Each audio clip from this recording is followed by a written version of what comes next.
we're on slide number 1, by the way. I've accompanied this video with a slideshow. So I think it's important today to make sure that you look at the slideshow at the same time as you're watching the video.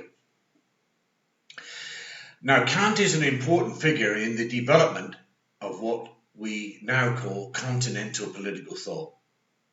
The European continental tradition is much more based on rationalism than empiricism. Empiricism is largely regarded as more developed by the British. The continental European tradition is more associated with rationalism. So empiricism, as we know, completely relies on information supplied by the 5 human senses. That speculation using the mind, i.e. rationalism, is not, and it's got no claim, according to the empiricists, to be able to penetrate through to the truth of something.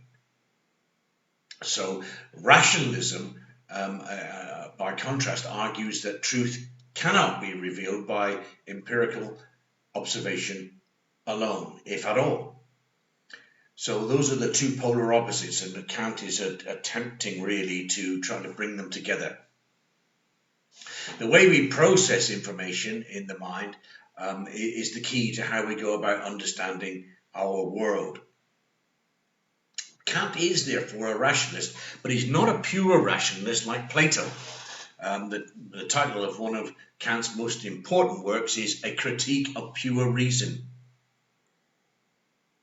He actually seeks to combine and balance empiricism and rationalism together in this book.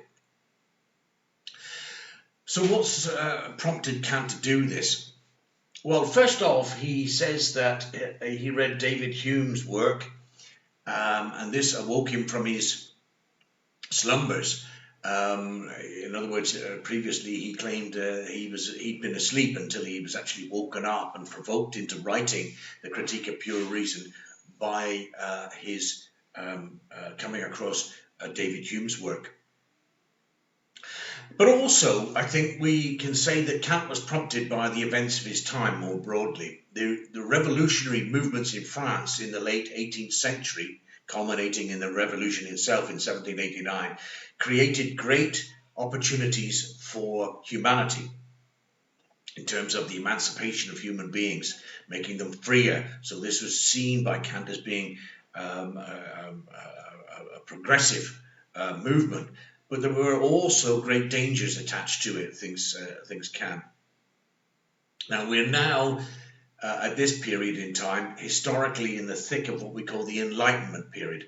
The Enlightenment period really is one marked by an advocacy and the advancement of the scientific method as being the basis of all true knowledge.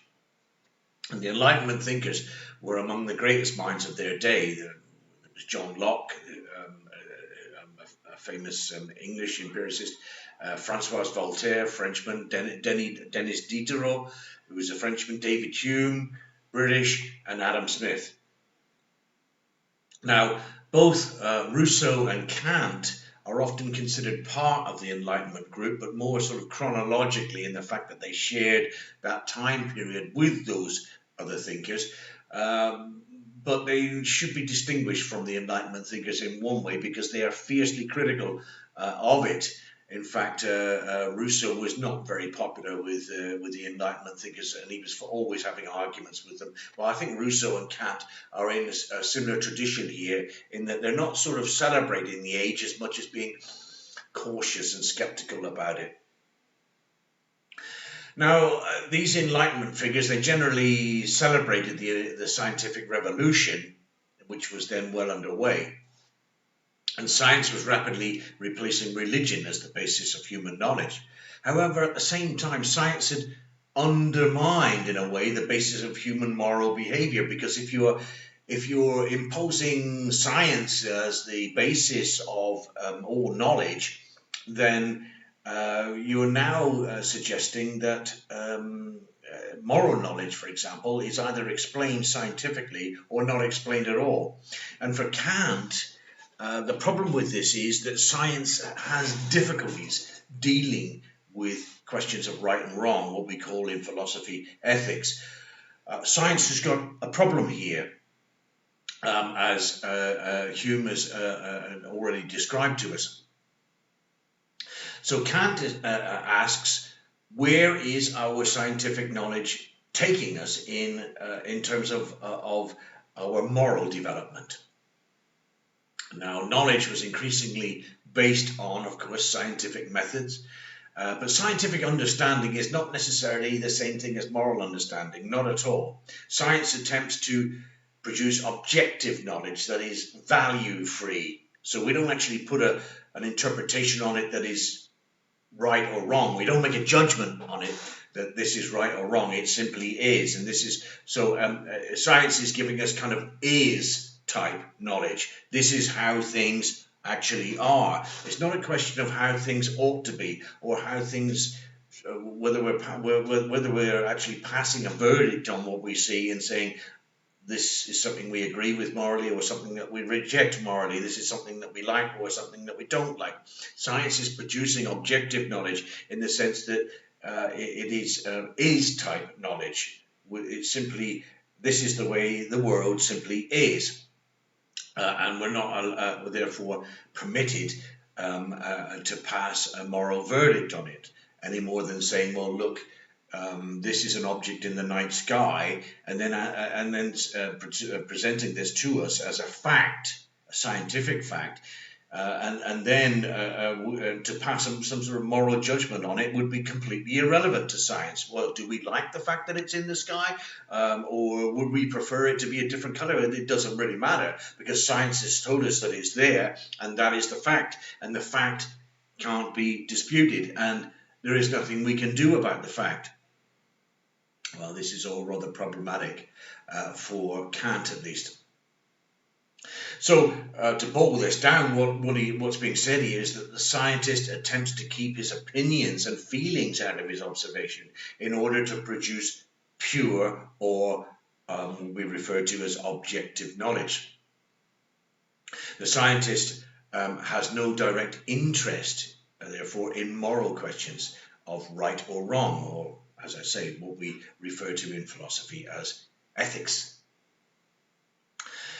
And in this way, Kant looks at the political events of his time, and he looks at the French revolutionaries. And one thing that was quite clear, a clear political development in France of that period, was how the French revolutionaries had turned their attacks on religion. And religion, of course, for the French revolutionaries had been used to kind of excuse the previous oppressive government in France, the ancient regime, the old feudal aristocracy that oppressed the peasants in France, were justifying their existence on the basis of religious explanations, and therefore the French revolutionaries saw the Catholic Church and the French aristocracy as being in a conspiracy together to control and subdue the French peasantry. Well, of course, when you have a revolution, a political revolution against the French aristocracy, therefore, it's only natural that you will attack their sort of ideological props as well, and of course that's religion. So here, in a way, you're mistaking religious truth for the religious institution. It was actually the institutions of religion that supported the political institutions in France, but that didn't matter, because the scientific revolution was coming in now in any case, and science was rapidly displacing religion as a means of explanation for the world around us. So this scientific age that was upon us reflected a larger cultural change. Rather than for Kant merely overthrowing a rotten regime in France politically, there was underlying that revolution a more substantial cultural change overall. And this move towards the scientific age was sweeping aside old ways of thinking about the world, a cultural change. Now, Kant certainly admired the libertarian aspects of the French Revolution, the political gains he by and large approved of, but the cultural replacement of religion with science for Kant presented new and serious challenges, he felt. Now, Kant overall begins by questioning whether scientific knowledge can be so certain of itself. In other words, he cautions us against thinking that science can provide us with certain objective knowledge about everything.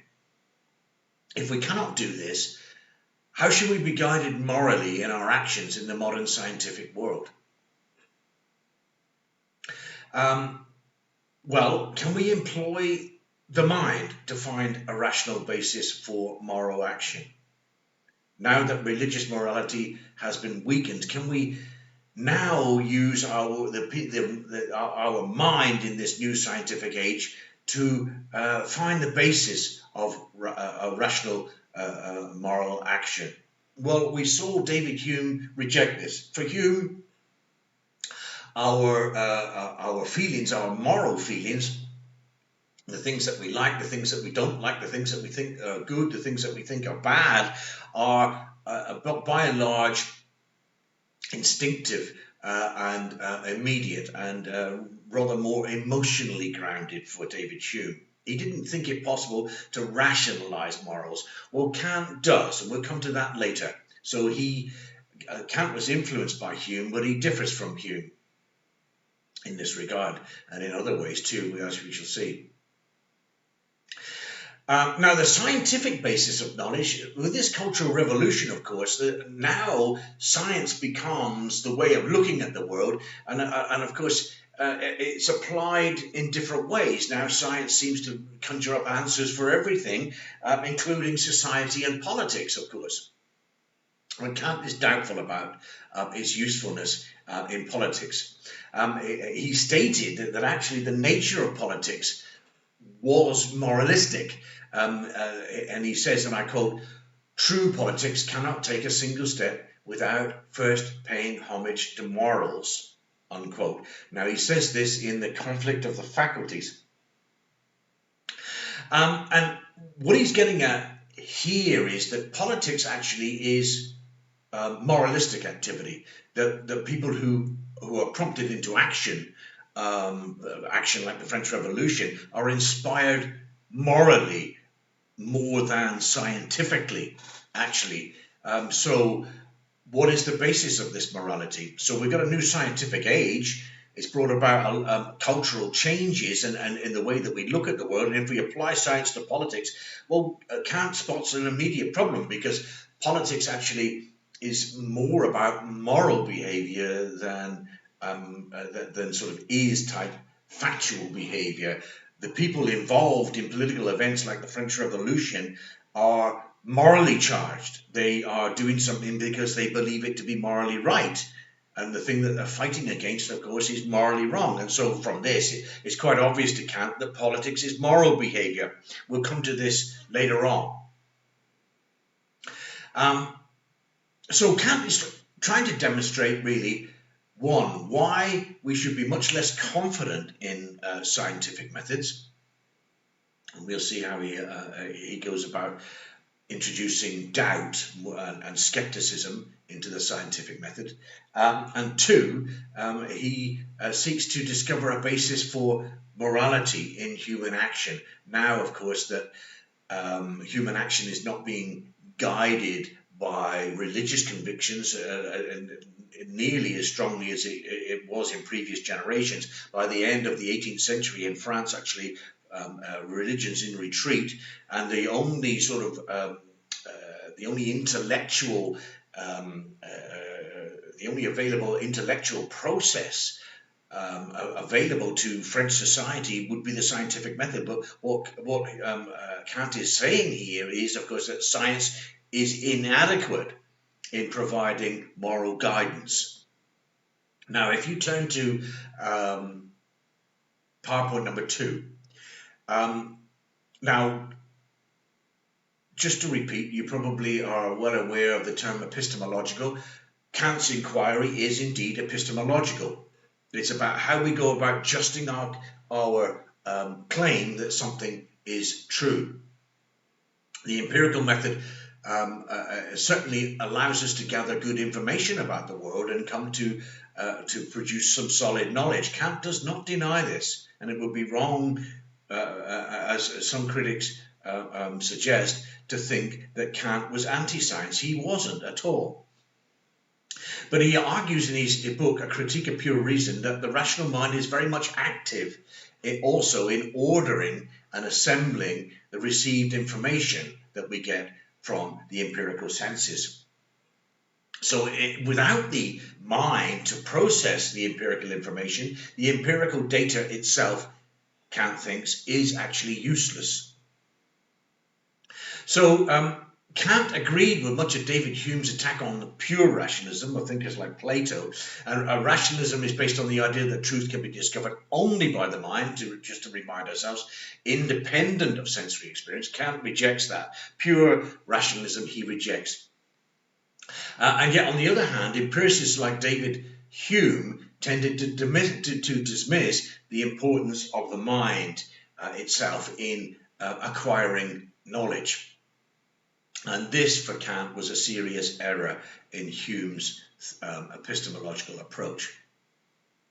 To Kant, the rationalization process of the human mind is actually important in making sense of the world. Kant attempts to show how both the empirical and the rational combine in our observation of the world.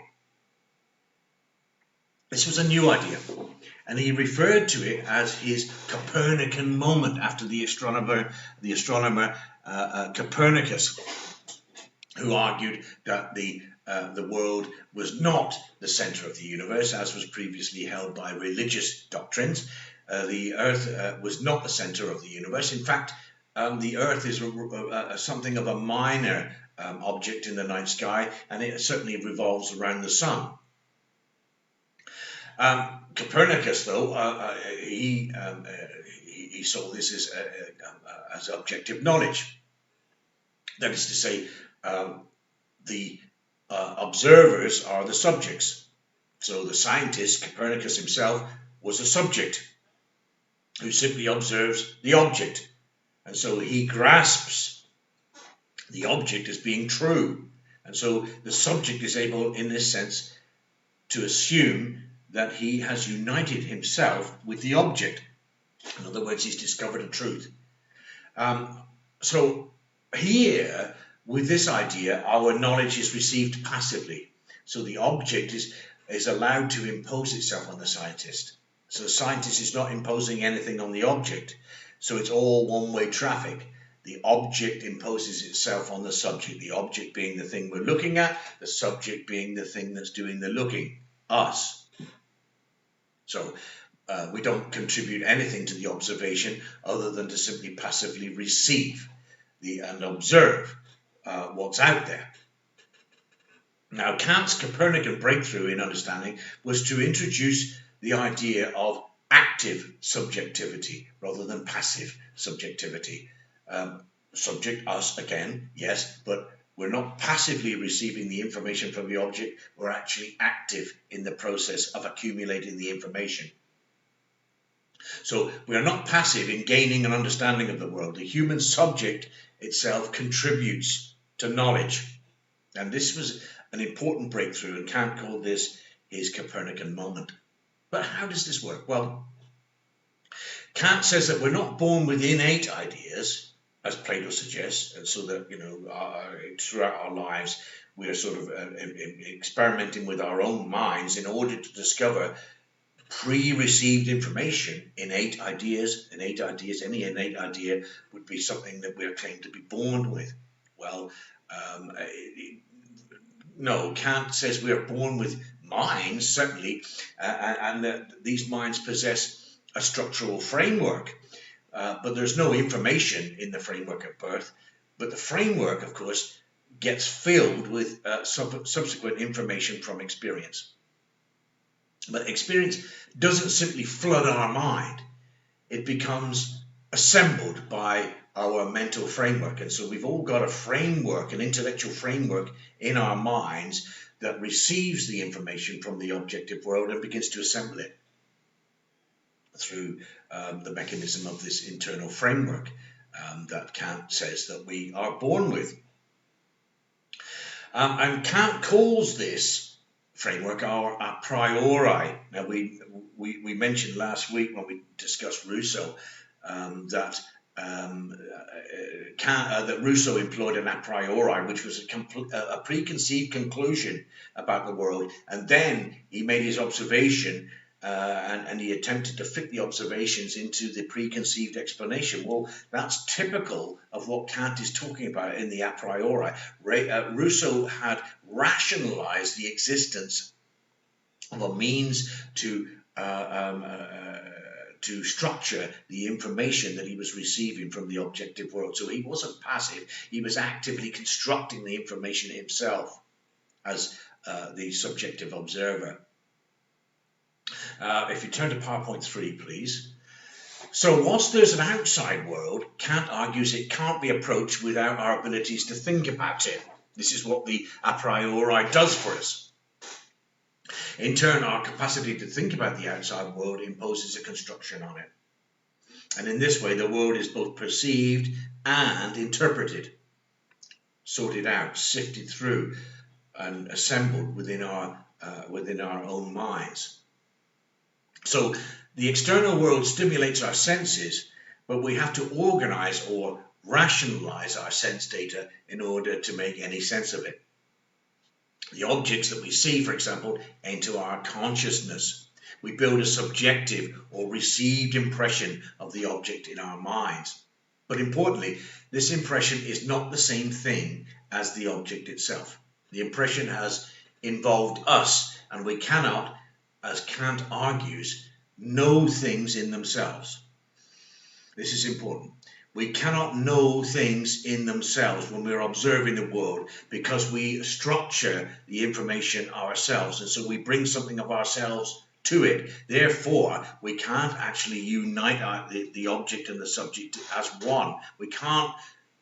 We, the subject, cannot know the thing that we're looking at in terms of the thing itself. We've got this a framework of understanding which we need to explain the thing that we're looking at, but of course this framework of understanding involves us, and so we're projecting something back out onto the world itself. So in this way, Kant thinks that we can't know things in themselves. So the thing is always subject to our interpretation, and in this way the mind of the observer things can't be united with the truth of the thing under investigation. We're always limited to and by our interpretation of it. So what Kant is saying here is that we are not seeing the world precisely as it is, but through our a priori equipment, the a priori equipment that's in our minds, and we're all born with that. In other words, we don't see the world as it is, merely how it appears to us. And we call this thing, as it appears to us, a phenomenon. A phenomenon. We cannot know an objective world outside of us. We, the subject, have an active role in constructing the truth, but we cannot unite the subject ourselves with the object outside of us, as I said. So in this way, Kant argues we project our interpretation of the world back onto the object. We can't free our minds of the a priori framework. We can't do that. We can't stand outside of our own a priori framework as scientists.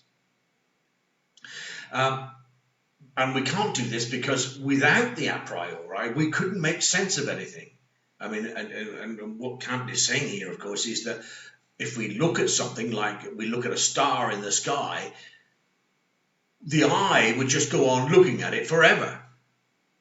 And the eye is seeing it, and the eye is processing the light and feeding it into the optic nerve, which goes into the brain. But without the brain, we'd have no understanding of what we're seeing. So the eye doesn't provide us with an understanding. The nose or the ears or the touch of the fingertips, none of these things provide us with understanding. They only provide us with information. So the information has to be processed in order that we may derive some sense from it. And this is what Kant is doing. He's investigating this processing that goes on within us. And of course, what he is saying here is that this processing faculty that we've got is necessary, and without it, we could not understand the world around us with purely the five senses. So we can't understand the world without the a priori, but at the same time, the a priori is a structural framework that separates us from the objective world. And therefore, we can't know the thing in itself, only the way that it appears to us. And so the way that something appears to us is a phenomenon. Now, turn to PowerPoint number 4. This is you'll like this. This is interesting. So establishing the existence of something depends on a mixture of our experience and our cognitive faculty, our rationality. Mental, intellectual factors and empirical information combine together, and in fact they're useless without each other. So we have to have empiricism and rationalism together in order to make sense of anything. So what are we seeing in this particular slide? What are we seeing? Are we seeing two white faces or one black candlestick? Now, I've conducted this experiment in classes before with my students, and half of students will say, "Well, I see two white faces." Somebody else other group of students will say, "I see the black candlestick." So that objective that we're looking at there it seems to be providing two different sets of account of itself to the observer, to the subject. So the subject can't be united with the object that we're seeing in this particular case, because we need the rationality to make sense of what it is. And that's why half of the class sees the two white faces and half of the class sees the black candlestick. So, but if it was purely an objective construction out there that we could unite with, why is it not all the class sees the same thing? They don't.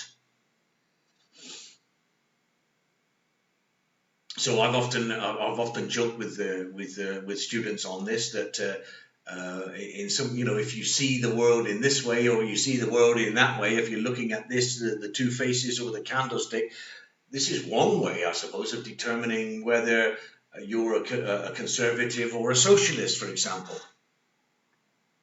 That you've got a different process of interpretation of the thing that you see. So you may both be seeing, objectively speaking, you may be both seeing the same thing, thing in front of you, but it's phenomenological. In other words, what's important about it is the way that you interpret what you're seeing, and this is what Kant is trying to tell us. Let's try another slide. Well, here, what are we seeing now? Are we seeing an old woman or a young woman? A young woman with her face turned to the side of us, or some old lady with this big nose? So I'm sure you can see Kant's point that he's trying to make with all this. Our minds make a construction out of the sense experience. We have to put a construction on it. What are we seeing in front of us now? There doesn't appear to be an objective account of this, does there? It's wholly dependent on what we make of it, not what it is in itself. That thing is telling us something, is telling our senses something, we're receiving it, but without the mind, we can't make sense of what it is that we're seeing. And so we're putting an interpretation and projecting that back onto the thing that we're seeing. So, in fact, we only know something, for Kant, by means of the way our consciousness makes us aware of what it is. So we seem to have a paradox. We must use our rationality to organize our sense data. We have no option because the five senses don't interpret anything. And really, in that sense, though they bombard us with data, we have to process that data because the data is raw and meaningless if we don't. So we process it using the rationality. And of course, it's this rationality then that allows us to make sense of it, but also this rationality process that gets in the way of us knowing the world as it really is. So we're receiving information through a kind of a filter. The a priori is a filter, but a very, very necessary one. I hope that I've got that across. Now let's go to slideshow number 6. Kant's epistemological approach is what we call, therefore, phenomenological. He distinguishes between the thing that we observe and interpret in our minds and the thing in itself. The phenomenon is the thing as it appears to us. So when we talk about phenomenology, we're really talking about an understanding that we're not seeing an objective world, but we're seeing we're looking at a world that is subject to our interpretation of it. So it's as it appears to us. A phenomenon it describes something as it appears to us. So it's a mixture then of an empirical observation and subjective rationalization by us, the observers.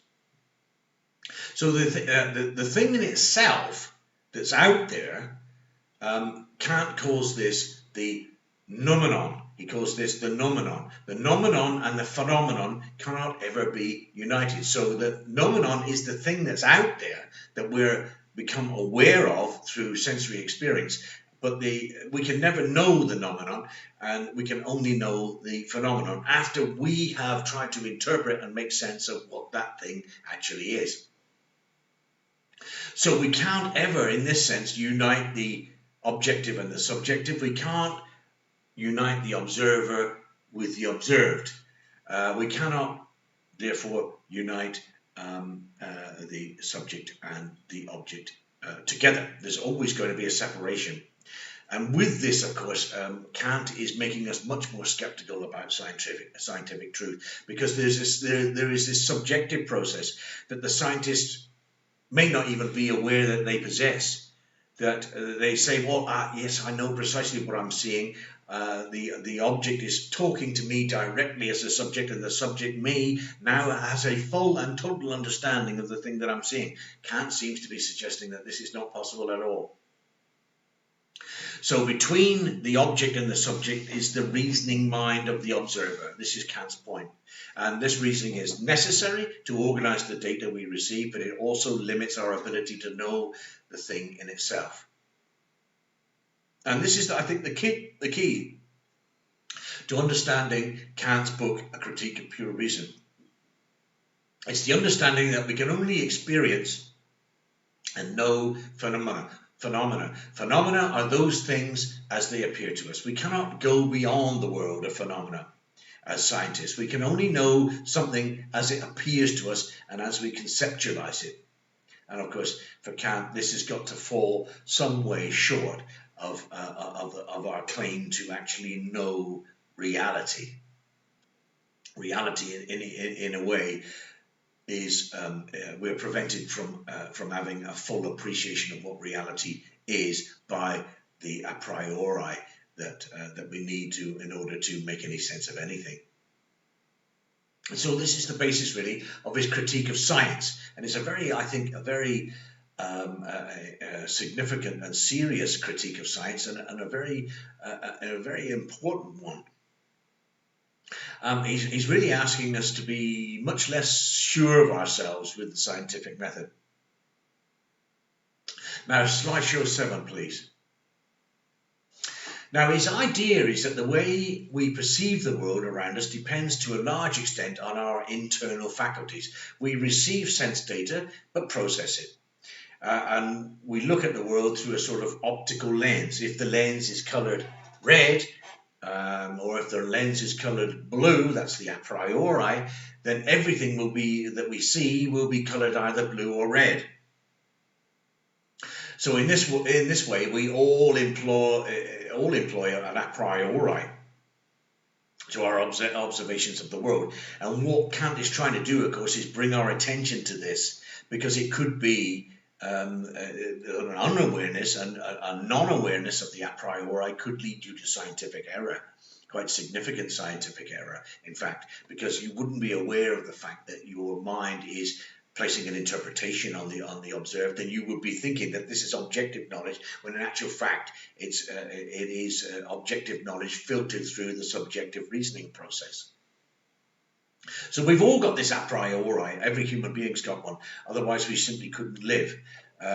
So we all of us employ this. For example, and he comes up with his famous example. How can we understand the concept of time empirically? How can we understand the concept of time itself empirically? Because we can't see time, but somehow a priori we know that time is there, but we can't actually see it. But we know that it's there. But can we observe it? No, but we can only observe the effect of time. We can't observe time itself. So the concept of time is not something in the a priori that results necessarily from direct empirical experience, because we can't actually see it.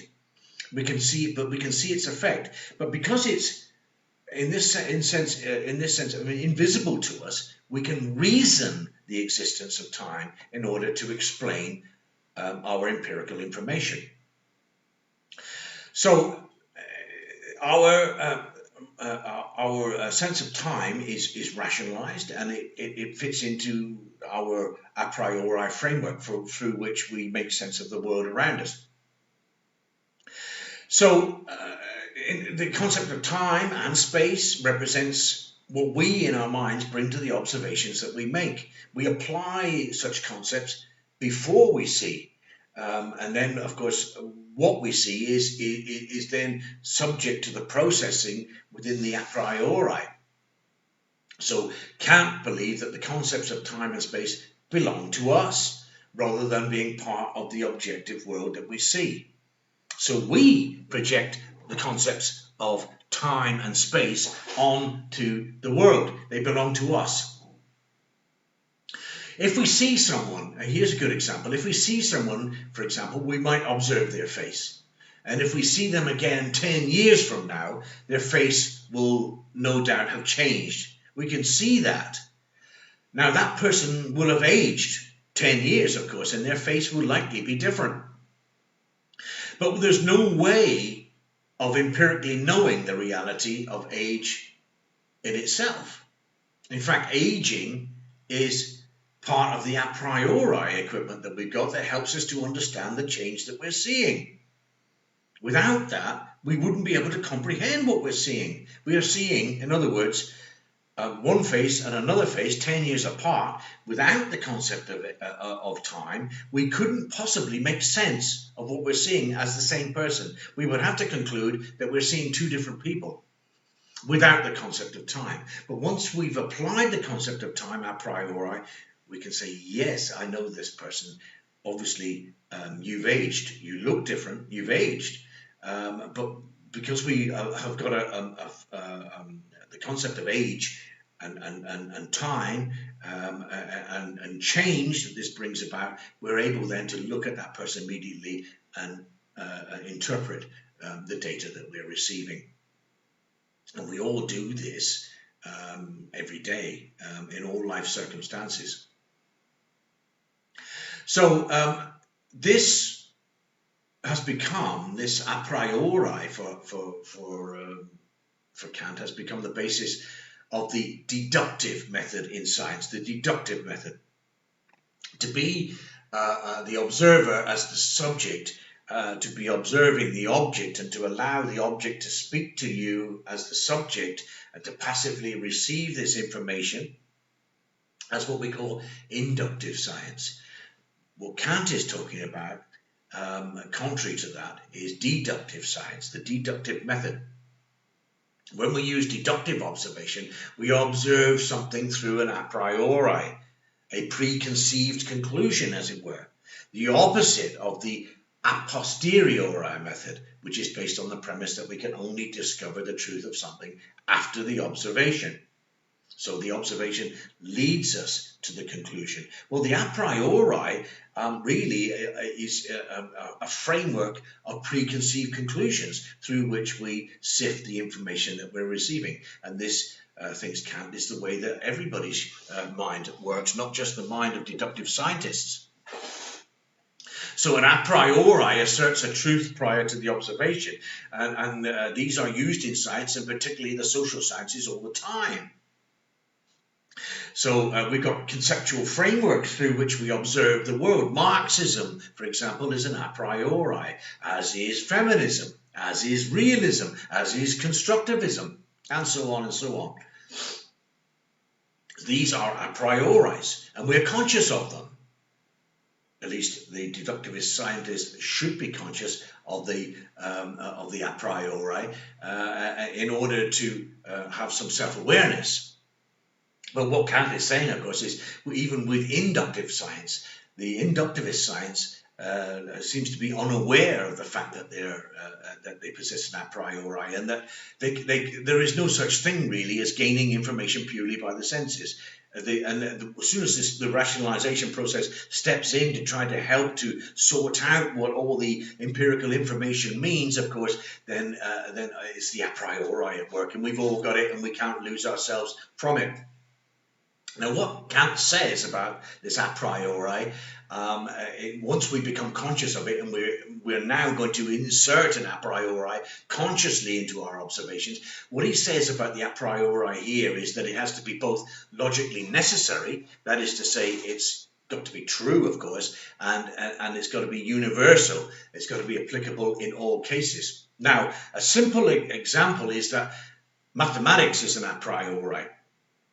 Now, let's just say that we've got a mathematical problem in front of us, that we've got a question mark plus 4 equals 6, say. So that, we need to really now calculate what that question mark represents. Question mark plus 4 equals 6. So what does the question mark represent? What is that something? So the answer is 2, of course. It's not, the 2 is not there to be observed. We've inserted the 2 in order to make sense of the 4 equaling the 6. So the 2 for Kant is logically necessary. Without the 2, the 4 and the 6 don't make any sense.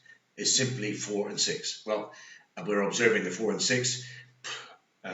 Just purely on the basis of the empirical information doesn't really suggest anything to us. But with the deductivist reasoning, we've inserted the 2 in there. The 2 plus the 4 equals the 6. The 2 we can't see, but we've rationalized its existence. And of course, this 2 is logically necessary in order to make sense of the 4 and the 6 in this equation. And of course, also, it's universal. And that's to say that it's not right today and wrong tomorrow, or it's not right in Africa and wrong in China. It's right all the time, everywhere, in any age. So the a priori for deductivist science has to be logically necessary and universal. I hope everybody's clear on that. We could go over this in the seminar anyway. So we can reason the existence of an a priori, but it's got to be then shown to be necessary in order to make sense of what it is that we're looking at, in this case, the mathematical problem. And it's got to be universal in that it's logically true at all times and all places. So hold that thought. Now, let's go to slide number 8. So the problem with the a posteriori science is that it attempts to be self-limiting.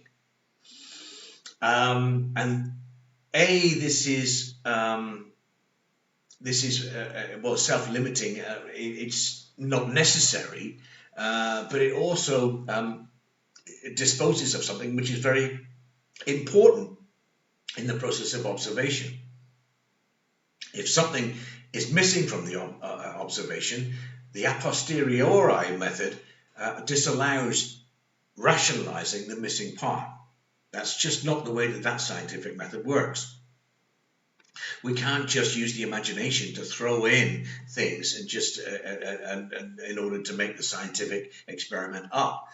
But Kant argues that we're in fact depriving ourselves. Once we try to shut out that kind of imagination, we're actually depriving ourselves. Rationalization allows us to deduce the existence of something hidden.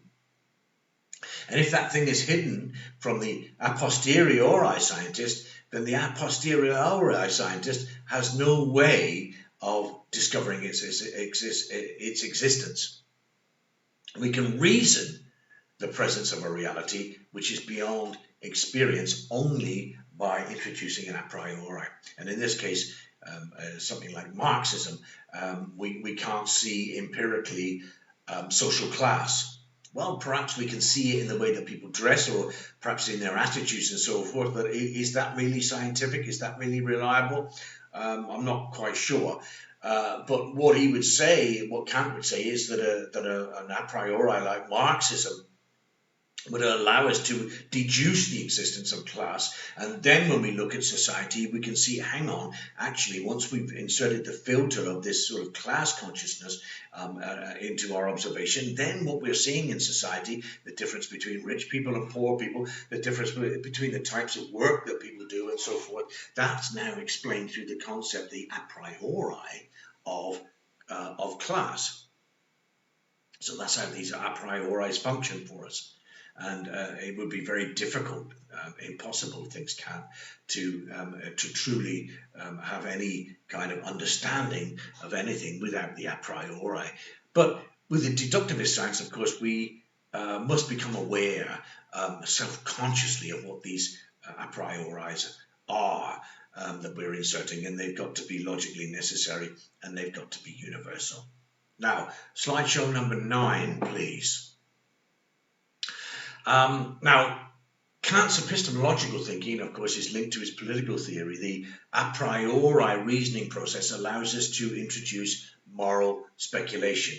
If we can deduce things beyond sensory experience, we can also deduce the difference between right and wrong.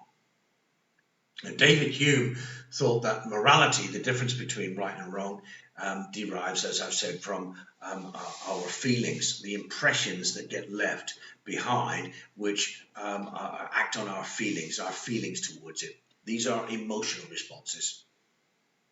So morality for David Hume, the whole subject of ethics, it really derives from our immediate responses of an emotional kind. And for Hume, morals can't be reasoned to exist as such. They've got no objective existence in a scientific sense, and as such, therefore, morals are wholly subjective, completely subjective to us.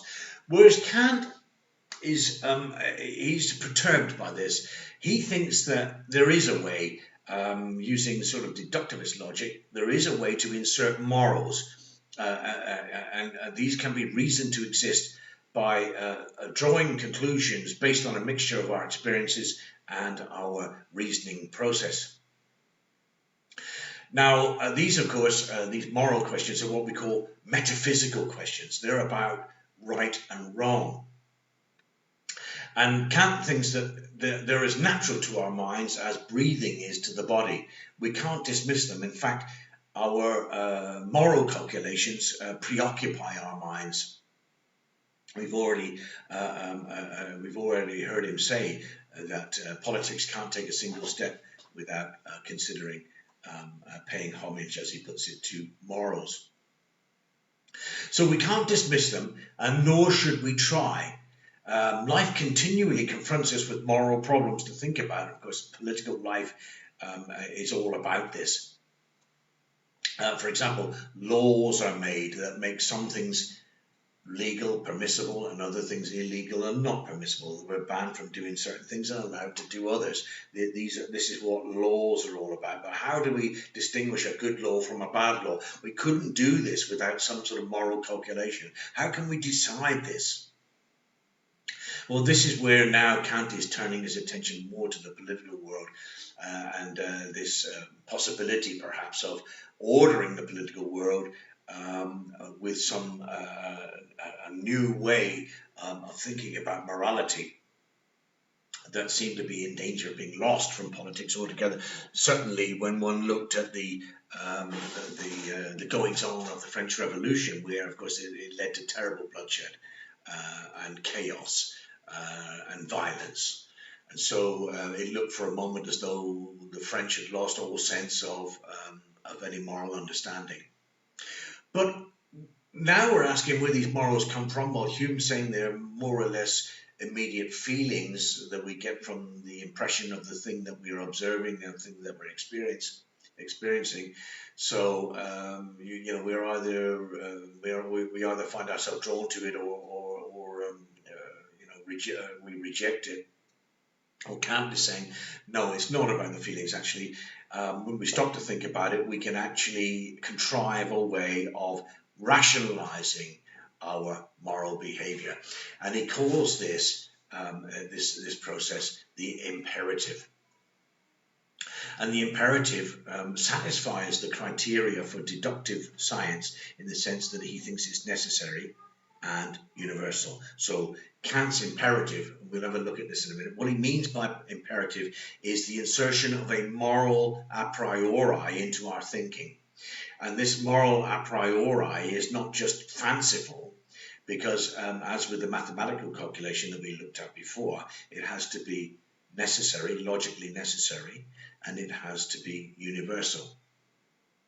Now, Kant's approach is often called deontological. Deontology means to base our actions on our own internal sense of duty rather than some truth that is outside of us. So for Kant, we're not conforming to some sort of an ordering which is outside of ourselves.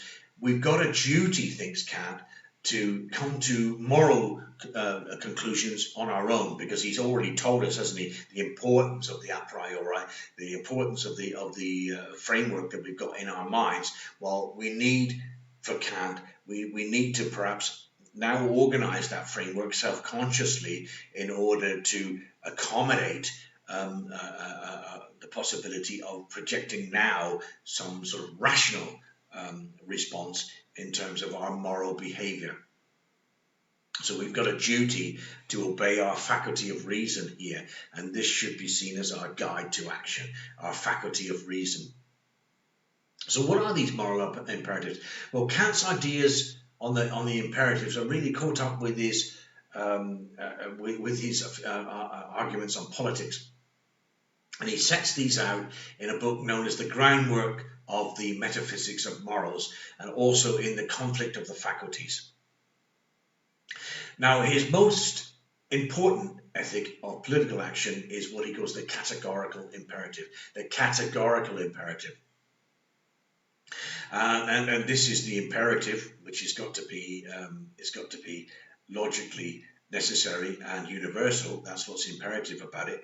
And it's categorical in that it's applied to politics, the category of politics. So the categorical imperative in these terms is an a priori that is both necessary and universal. In the category of thinking, we call ethics or morality. And of course, that's what, for Kant, politics is all about. It's all about moral behavior.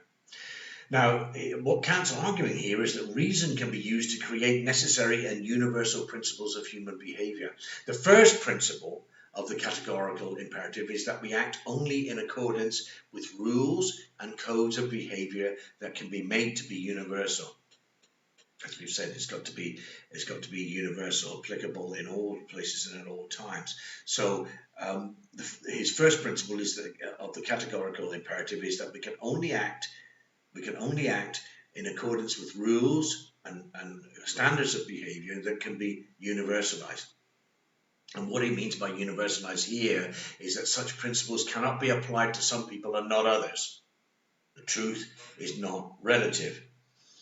What he's trying to produce here are objective moral imperatives that all of us can share, because we can all use our rational faculty to conclude the truth, the necessary nature of them. So in practice, when we act, we must first think, this is in the principle of universalization, before we act, we must first think how we might respond if someone were acting in the same way towards us. So another way to say this would be to ask what the world would be like if everyone behaved in this way. Before we think about stealing something, or before we think about hurting someone, how would we feel if the entire world behaved in this way? Or more particularly, how would we feel if this act was done to us? If something was stolen from us, if somebody hurt us, how would we feel about that? So before you act, think about how you would feel if this was done to you. In other words, you really ought to be only acting in ways that you would be prepared to allow to be universalized. That is, we'll allow everybody to do it. If I do it, we'll allow everybody to do it. So you can't duck your moral responsibility here by hoping wishfully that everybody will comply to the imperative, and yet it doesn't apply to me. So I escape it, or at least I try to escape it, and allow everybody else to be governed by the moral imperative. So my own individualistic self-interest here would take over. Well, no, Kant is dismissing this. He's saying that everybody would have to be governed by universal principles, because before any one of us acts, we're commanded by our moral rationality. We're commanded to ask ourselves, how would we feel if it was done to us?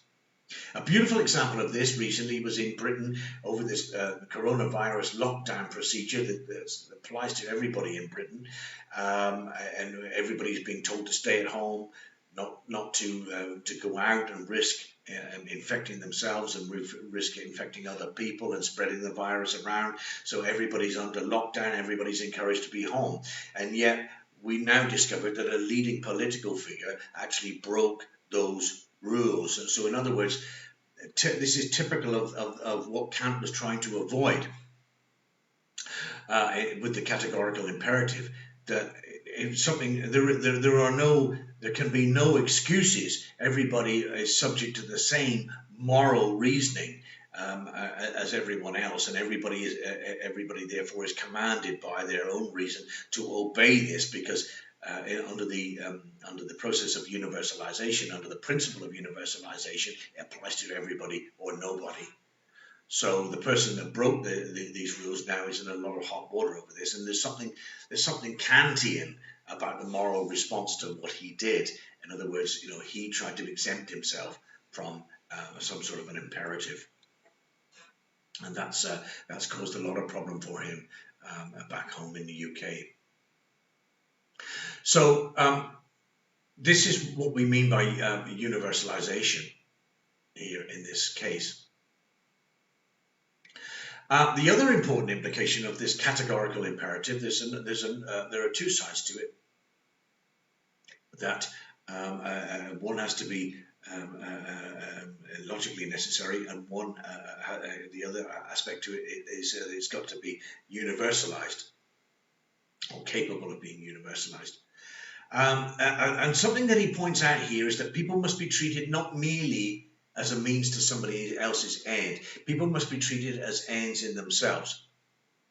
And again, this is subject to the process of universalization that he talked about. People must be treated as ends in themselves. And what he means is that we can't treat other people as though they are put on earth for our benefit. Everyone is entitled to their own ends in life, thinks Kant. And Kant means we should not exploit the lives of others for our own benefit. That's what he really means by this. In other words, we're not permitted to use other people under the principle of universalization, because how would we feel if we were used by others and the importance of our lives were made subject to somebody else? How would we feel about this? And of course, what is he doing here during his time? If you're thinking about the end of the 18th century, with what he's subjecting to attack then is slavery, which was which was something that was going to be outlawed in France and outlawed in Britain, and in the middle of the next century it would be outlawed in America too. So slavery is obviously something that's under attack here. We're not allowed to treat people as a means to our ends. People have to be treated as ends in themselves. So a slave obviously is a means to our ends. His labour is turned to our benefit, isn't it? And of course, in a way, some of Marx's arguments in his work, such as Capital, when he analyses the processes of capital and labour and so forth, and he sees human exploitation, that capital exploits human beings, capitalism exploits human beings. There's something, I think, Kantian in there, in that Marx is suggesting, isn't he, that people, the working classes, are indeed ends in themselves and should not be a means to the end of the capitalist in order to make profit for the capitalist. So there's a lot of scope in what Kant is saying with these categorical imperatives, but it's essentially the moral component, and his argument that our morals don't just derive from our feelings. We can actually, if we sat down and think about it, we can construct moral categories here that we can apply to the whole of the human race, because surely every human being must be able to rationally understand the moral correctness of the universalization aspect of the moral principle here. So this categorical imperative underwrites the whole of Kant's political philosophy. It follows from his views on cognition and experience that the political conditions ought to exist in which each person has liberty. Liberty helps people to determine their own ends and their own goals and purposes in life. But the categorical imperative seeks to ensure that people use this liberty responsibly. So in terms of the French Revolution, there's a sudden outpouring of liberty, but where was all this liberty going? The French people during the Revolution appeared to be drunk on liberty, and they were going to all kinds of excesses were seen during this period, and this was very disturbing. So liberty, good thing. Kant, generally speaking, supports the French Revolution and says, yes, this is an advancement in human civilization, but the new won freedoms must be used responsibly. And of course, the categorical imperative is a way of running a check over that. So, when the revolutionaries are thinking about, well, let's cut the heads off the aristocracy, as happened in France over an extended period, how would basically you feel if you were hauled in front of the guillotine yourself? And that is precisely what happened to the French revolutionary leader Robespierre in his turn. And so I find some sort of an irony in that. So what is Kant saying with all this? Well, basically, I suppose his political instincts are essentially liberal, but unlike certain previous liberals, perhaps, there wasn't so much this emphasis on the social responsibility, more of an emphasis on the individual liberty and a less emphasis on the social responsibility. Well, this is a shortfall that Kant seems to make up for in his kind of approach to liberal philosophy. Each person is regarded as of equal moral value to everyone else. Well, all liberals would agree on that. But the moral imperative really that he gives us, the categorical imperative that he gives us, is a way of instrumentally constructing laws and so forth that would protect this basic principle that each person is of equal moral value and therefore should not be put to and subjugated to other people. This is morally wrong. So, now once Kant has, if we turn to PowerPoint number 10, please. Once Kant has his two formulations of the categorical imperative in place, he reasons the existence of a third one. Now, we are bound by the moral laws of the categorical imperative, thinks Kant. We should all be, therefore, very similar to what Rousseau was saying about the general will. We're not subject to laws from outside of us. We're actually being self-governed by our own rationality.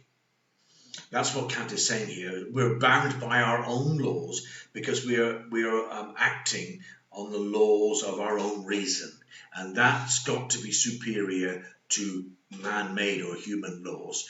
Human laws, the laws of state that the police enforce and put us in court or put us in prison, those are secondary laws. The principal laws that we should live by, according to Kant, are the laws of our own reason. And these laws of our own reason are drawn, of course, from the imperatives that he's given us. So we're governed by our own laws, and those are the laws that are inside of us rather than the laws that are imposed from outside of us. So the law outside of us is simply about force. And if this law is taken away, the reason for obeying it is taken away too, without this internal rational process. So Kant here is finding reasons to obey laws that are higher morally than the laws that we make politically and that the state applies. So if someone acts out of a moral choice for Kant that is based on the categorical imperatives, this is vastly superior to someone who does something just because he's forced to do so by the law outside of himself. So, I don't rob that bank because I'm afraid that I'll get caught.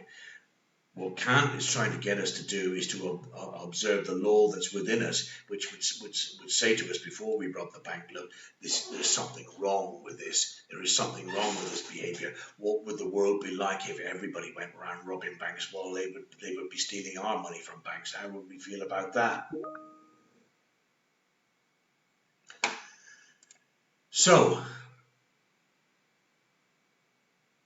So we've got to base our law on our own morality, and that morality, of course, as we've seen, can be reason. So we become authors of our own law, and there's something very Rousseau-esque about this. And when we obey the law because we obey ourselves, then we can never be oppressed by it. This is one of Rousseau's ideas, which Kant develops here. So if we obey ourselves, we're not. How can we possibly oppress ourselves? This is just a logical impossibility. So we're following and we're being guided by our own morality, and this is what Kant wants to bring about. And this is far superior. This is far superior to a society that is governed by laws which act on those people and terrify them through fear and so forth. And of course, this in many ways is a rejection of what Thomas Hobbes was saying about the Leviathan. So the law can't be oppressive, and we can enjoy an internal and external freedom if we are subject to this rationalization of our own moral conduct. So any kind of tyranny that we're made to suffer for Kant, therefore, has got to be irrational. So tyrannical governments are irrational. Tyranny and oppression is irrational, and for Kant, it's our moral duty actually to oppose it. So being moral then for Kant demands that we act morally. But for Kant, what's important here is the motive. It's the motive for acting morally. We are acting morally because this is dictated to us from within ourselves, from within our rationality, from within our own reasoning processes. That's to act properly in a moral sense. So we're doing it voluntarily. We're doing it from choice. We're governed by ourselves from choice, and that makes us superior moral creatures. Thinks Kant, from people that simply obey laws because the law is, and they're terrified of the consequences of being caught.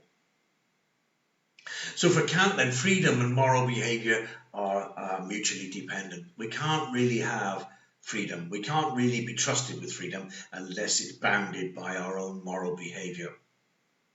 And then, of course, if we don't act morally, then we'll find ourselves being governed by oppressive laws.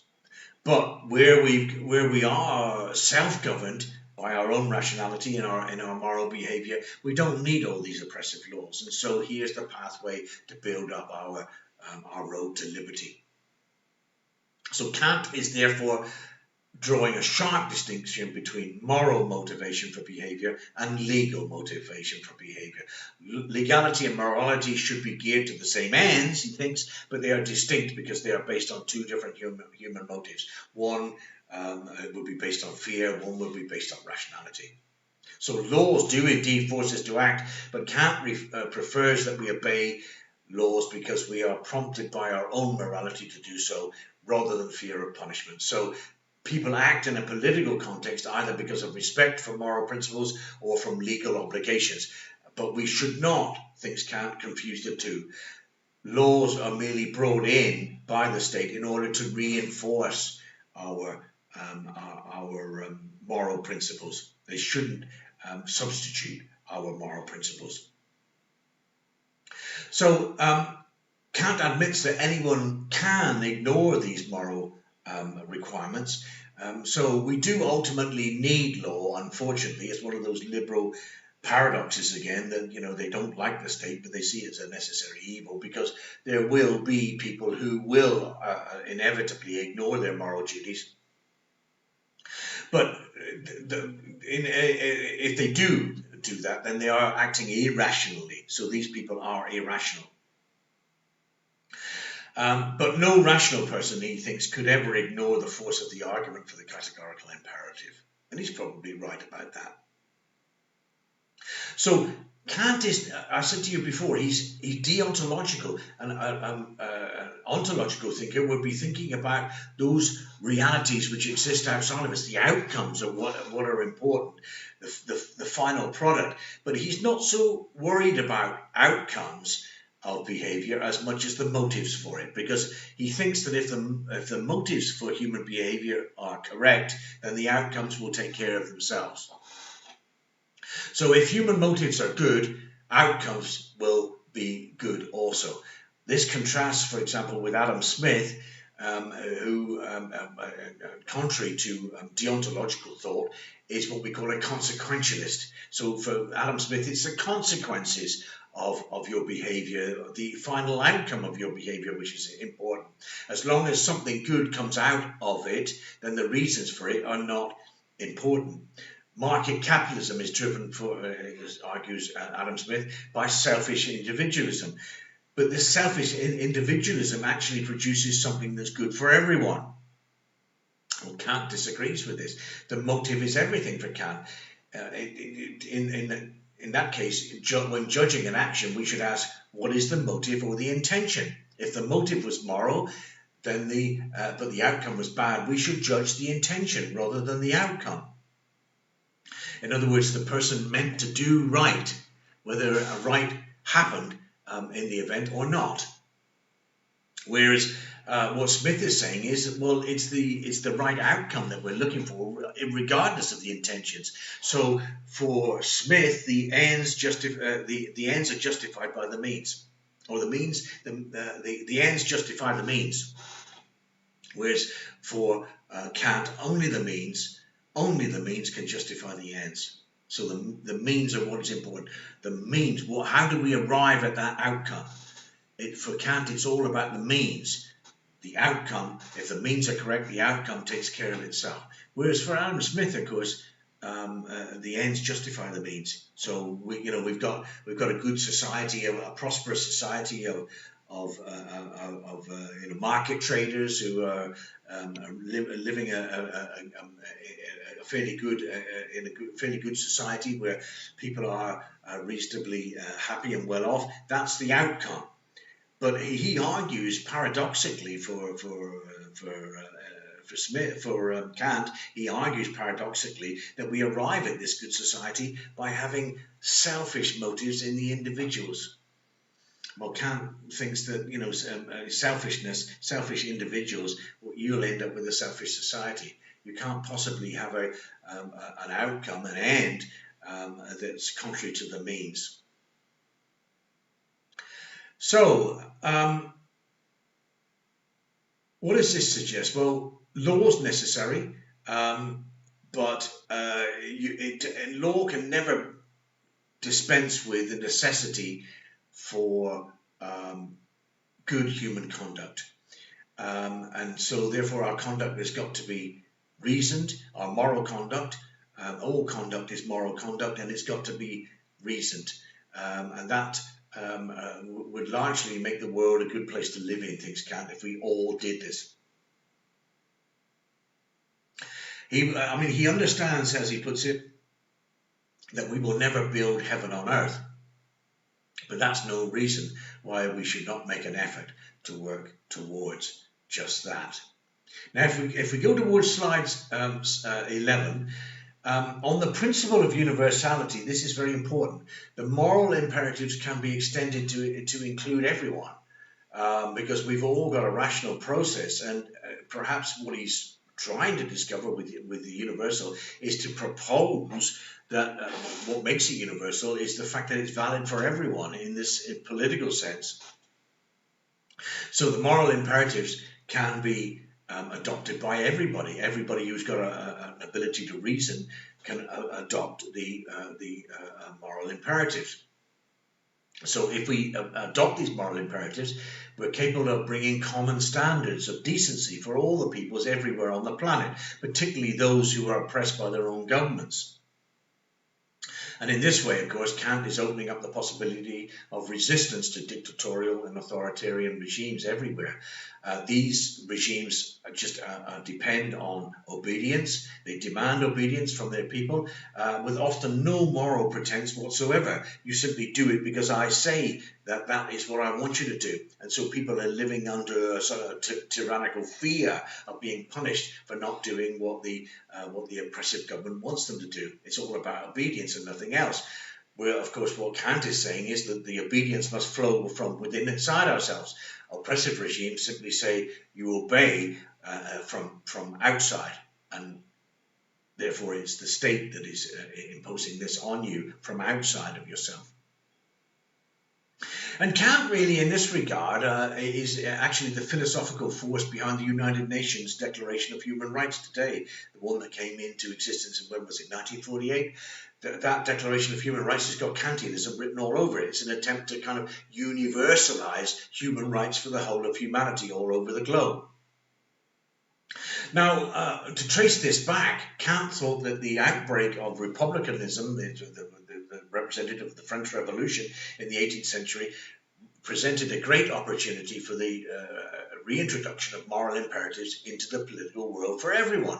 Absolute monarchies, for example, merely treat their peoples as a means to an end, not ends in themselves. And Kant says this, he says, and I quote, "They burden them like animals, regarding them as mere tools for their own designs," unquote. Well, not just monarchies, but dictators like Saddam Hussein were very much in that mode. So in democratic republics, it's more difficult for states, he thinks, to contravene the categorical imperative. Well, but republic in the sense that government is popular, that sovereignty is held in the hands of the popular mass. That's what he means by republic. So what he's arguing here is that the government and state ought to work for the people rather than the other way around. Of course, these dictatorships make the people work for the government. No, the government ought to work for the people. The government there is really to serve the people. So the Republican state has a duty of its own. It should not turn its citizens into any immoral purpose, thinks Kant. So it should not use its citizens as a means to the government's end. And if that's the case, then it can't turn its citizens to immoral purposes. The state's role is merely to provide the security in which men can safely exercise their goodwill. The state can have no other ends in mind that the citizens, all of its citizens, are protected. So he's ruling out the arbitrary use of people to fight in wars, in actual fact, wars to further the ends of the political rulers. This is the essence of his theory of perpetual peace, his famous theory of perpetual peace, which we encounter in international relations theory a lot. He believes that the republican states of which there were, at his time, the Republican states were just beginning to come into existence. Republican states are less likely to go to war because they are less likely to abuse their citizens. And democratic countries are always much less likely to fight one another. And I can't remember a time in recent history when two democracies fought each other.